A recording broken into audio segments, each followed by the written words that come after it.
So, you want to own a Porsche, however, you just can't afford the $100,000 price tag of the 911. Well, I actually have the answer for you. It's this car behind me, a early 2000s Porsche Boxster S. And today, I'm going to show you around this car and tell you guys why it is the best sports car bargain, and Porsche bargain on the market today. This is Shep's Garage, and I hope you guys do enjoy this video. Now, of course, if you're new to the channel and this is the first time seeing my face on your screen, don't forget to please click that subscribe button down below for more awesome car content like this. I'm trying to become a full-time YouTuber, and I cannot do it without your guys' support. Now, let's start off with a little brief history lesson. So, the 911 I have here behind me is the king of the hill when it comes to Porsche. When you think of the word Porsche, the 911 is the first car that comes to mind. I bet for most people at least. The 911 is the one that's most well known when it comes to Porsche in general. So it's right for this car to be the most well-known Porsche. Whereas the Boxster behind me kind of sits below the 911. It's the poor man's Porsche, or it's the poor man's 911, which I really don't get because this car doesn't share the same amount of seats as the 911, and it doesn't share the same platform as the 911. So, and it's not exactly cheap either. So I don't really get where people get the poor man's part when it comes to this car. In my opinion, as a big Porsche enthusiast, I think these cars, for the price that you can get them at, are such good sports car deals. It truly is baffling to me to have how cheap these cars have gotten for literally no apparent reason. You can find Porsche Boxsters for as low as $2,500 if you look hard enough on Facebook Marketplace. But for a good one, you can find them for as low as $5,000 to $8,000 for like a good 986 Boxster.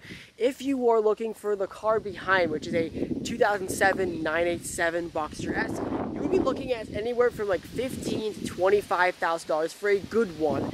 However, anywhere newer, I've seen mid-2010s Boxsters go for $30,000 to $45,000, $50,000 maybe.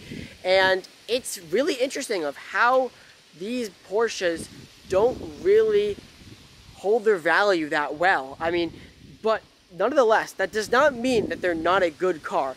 These cars are still absolutely amazing. Let me show you around. Alright, so starting off from the top, the Porsche Boxster basically gets its name from the engine. So the engine, unlike the 911 where it's usually here in the rear, is actually in the middle. So it's basically under the top where the top is stored, and it uses a Boxster engine.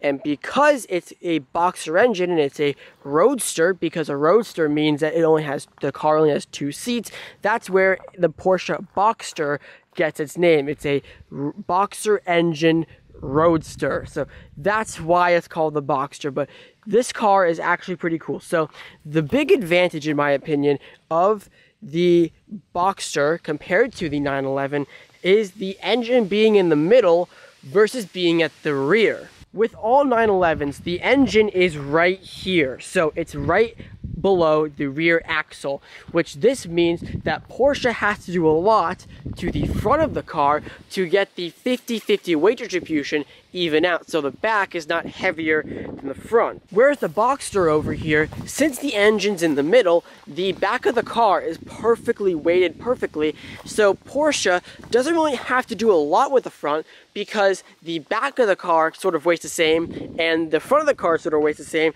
so really all of the heaviness is sort of in the middle, which creates a really good handling dynamic. Now, a big advantage, in my opinion, with these older Porsche Boxster models compared to any new 911 or new Boxster model is the engines. All the old Porsche Boxsters and 911s are all naturally aspirated, which means that there is no forced induction mated to the engine. So nowadays, like the new 911s, the new Caymans, and the new Boxsters, they all have turbos.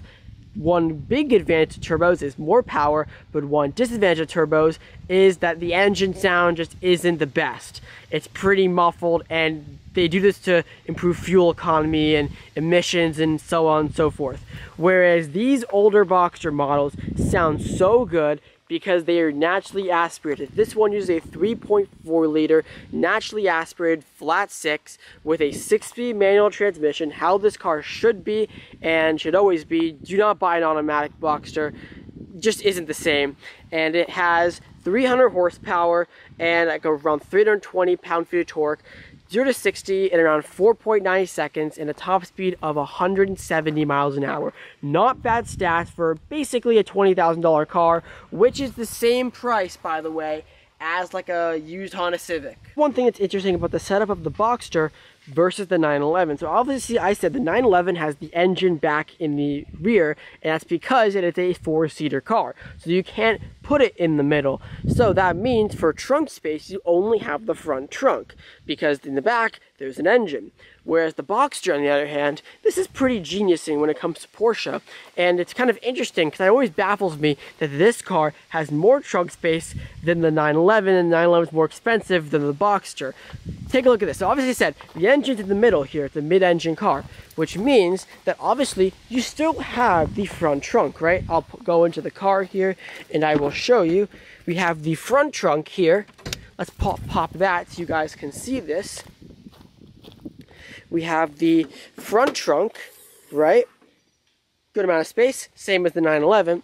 But we also have this rear hatch here in the Boxster and the Cayman. So you pop that, and then take a look at this. You have extra trunk space back here. So you basically have a pretty practical daily driver. The Caymans have more than this because the Cayman's a coupe, but the Boxster's a convertible. But anyways, you actually have extra space back here compared to the 911 over there. You do not have this much space in the 911. I mean, honestly, that's pretty genius, honestly. I do not know why this car gets so much, like, hate because it's the poor man's Porsche, but I don't know, can your 911 do this? I don't think so. Now, let's take a look at the interior of this car. Now, for being a 2007 model year, this car I think is like 16 or 17 years old, which is crazy to think about. This car still looks pretty modern. I mean, you have a Bose audio system. The quality in here is really nice. This one has the upgraded GT2 sports seats with the hard backs. So these seats are super cool. And the infotainment, which I will address in a minute, we have a 6-speed manual transmission right there, and then the beautiful silver gauges, which is also really cool.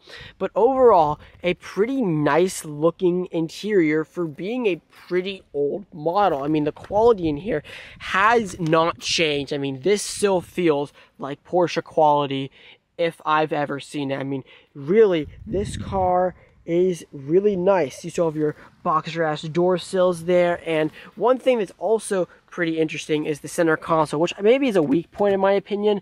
The center console can get beat up quite like this, but I've seen people replace it, spray paint it, kind of match their car.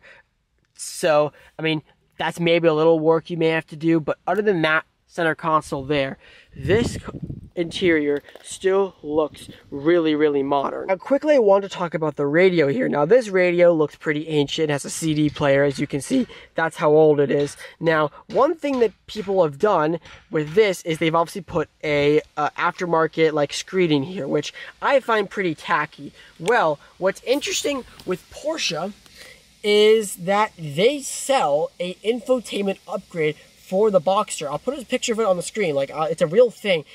And it has Apple CarPlay and their newest infotainment on it.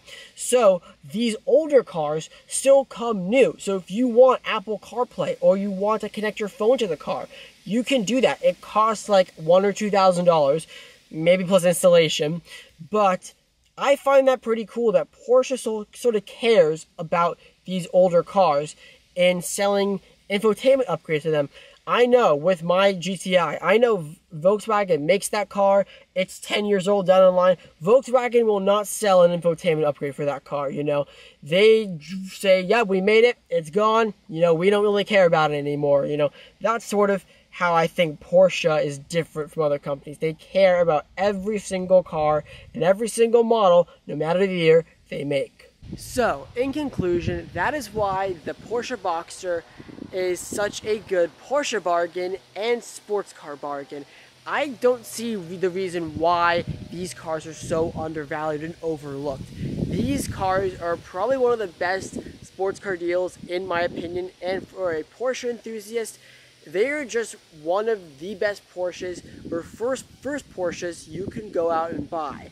I really enjoyed my time living with this one. This is actually my grandfather's car for the past few years, and I hope he continues to drive it and enjoy it.